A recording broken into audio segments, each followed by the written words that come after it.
Alors, je sais que le temps file. On m'a demandé de faire quelques petites réflexions sur les 2 jours. Jean-Louis en a fait des très bonnes réflexions au début, alors je vais être très bref. J'ai coupé de beaucoup. Avant tout, je dois dire que c'est vraiment rafraîchissant, inspirant même de voir la diversité dans la salle. Les académiques, groupes communautaires, citoyens, citoyennes, santé publique, un peu de tout. Ça, moi, je passe ma vie à des conférences, c'est rare et c'est important. Il y avait 4 grandes thématiques, l'innovation sociale, le culturel, les défis de la gouvernance, les indicateurs de performance. Et qu'est-ce qu'on a appris de tout ça? Je pense qu'on a appris qu'il y a beaucoup d'innovation sociale, mais un manque flagrant de ressources, surtout dans la communauté. Les chercheurs veulent travailler avec le communautaire, santé publique aussi. Alors, on espère que vous avez fait des connexions, des liens. On a parlé beaucoup d'indicateurs, l'importance de la collaboration. Et j'ai retenu de ça qu'on ne peut pas collaborer sans se savoir, sans se parler. Alors, ces relations de confiance sont vraiment essentielles. Et c'est vraiment c'est pour ça qu'une conférence comme ça est importante.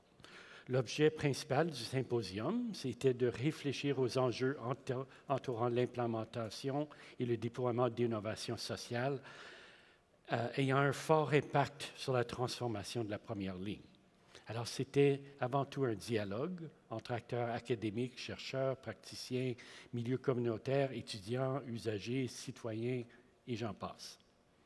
On espère que vous avez senti valorisé. Ça, c'était important dans la salle. Le dialogue nous a aussi rappelé que le changement est difficile, mais que l'innovation est essentielle et qu'on en fait un petit peu à tous les jours, mais ça doit accélérer. Et peut-être le plus important de tout, que l'innovation est un travail d'équipe. On ne peut pas le faire tout seul. Alors, on espère que vous avez trouvé des idées et de l'inspiration pour retourner chez vous et aider à réinventer la première ligne au Québec. Ça serait un succès ultime du symposium. Et pour reprendre un commentaire amusant un peu plus tôt, ça n'a pas été plate. Alors, je vais finir en invitant Nancy pour faire quelques mots de clôture. Merci. Alors, merci. Je devrais dire qu'après la conférence de Jean-Louis et les mots de M.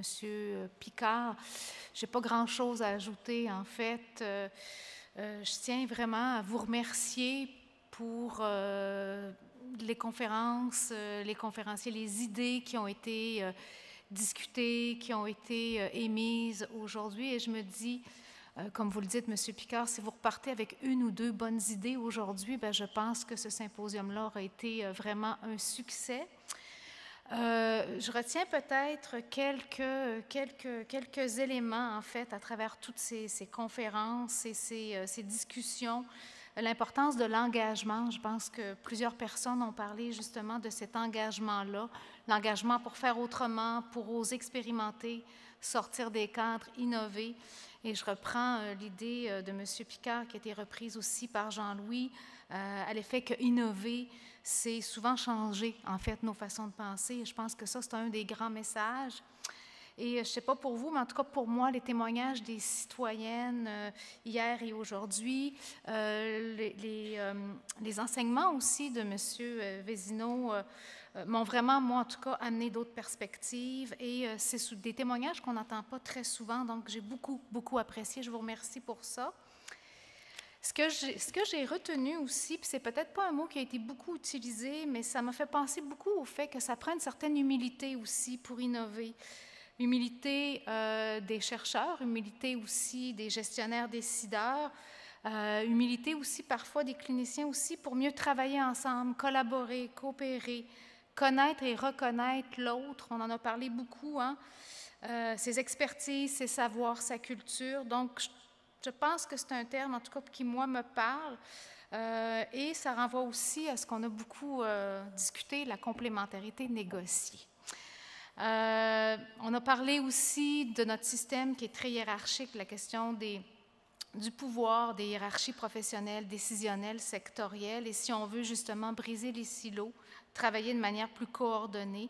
Ça pose inévitablement aussi, à mon avis, cette question-là de questionner ces hiérarchies-là et aussi celle de la représentativité, Jean-Louis en a parlé, mais de tous les acteurs dans les différentes instances de gouvernance. Je vais m'arrêter ici parce que je voudrais vraiment prendre le temps de remercier. On a beaucoup parlé de l'approche d'intervention de proximité. J'aimerais que toutes les personnes ici qui font de l'intervention de proximité, qui soient du CIUS, des organismes communautaires, se lèvent. Et j'aimerais qu'on les applaudisse, qu'on ait une bonne main d'applaudissement pour tous ces intervenants qui font la différence au quotidien dans la vie des gens les plus vulnérables. Je suis certaine que quelques personnes au moins.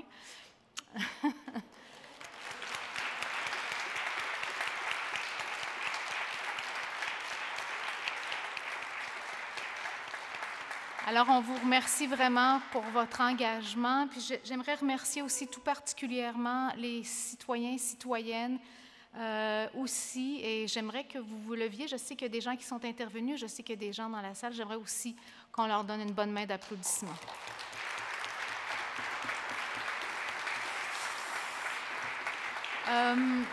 Merci beaucoup. J'aimerais terminer par quelques mots de remerciement. Tout est là. Évidemment, tout le comité organisateur, hein, ils ont été extrêmement actifs. Ça a été vraiment beaucoup de travail pour organiser ce symposium. Donc, je remercie toute mon équipe, la gang de Vitam aussi qui sont là. Merci tout particulier à ma petite gang proche, Claudel Charette, qui a été très, très occupée dans les derniers jours malgré sa fin de session. Hubert Doyon qui est juste ici et Sébastien Binette que je vois. Ah, juste là, Sébastien. Merci beaucoup, Sébastien. Merci beaucoup à M. Binette pour les photos. Vous aurez l'occasion de voir toutes ces belles photos-là sur notre site Internet.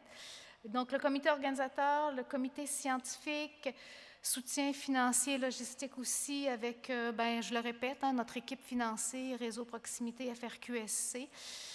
Donc, on lançait un peu cette équipe-là aujourd'hui avec le symposium. Donc, c'est le début d'une conversation. J'espère que cette conversation-là va se poursuivre. Et Solotech, tout l'appui technique aussi qu'on a eu, là, ça ne paraît pas, mais tout s'est bien déroulé. Aucun problème technique. Merci beaucoup à vous. Je ne sais pas si j'oublie quelqu'un, mais en tout cas, ma collègue, ma coporteuse, Catherine, qui est juste là-bas. Merci, Catherine, beaucoup. Et puis, merci tout le monde. Et puis, je vous souhaite une bonne fin de journée. J'espère que vous avez apprécié votre symposium.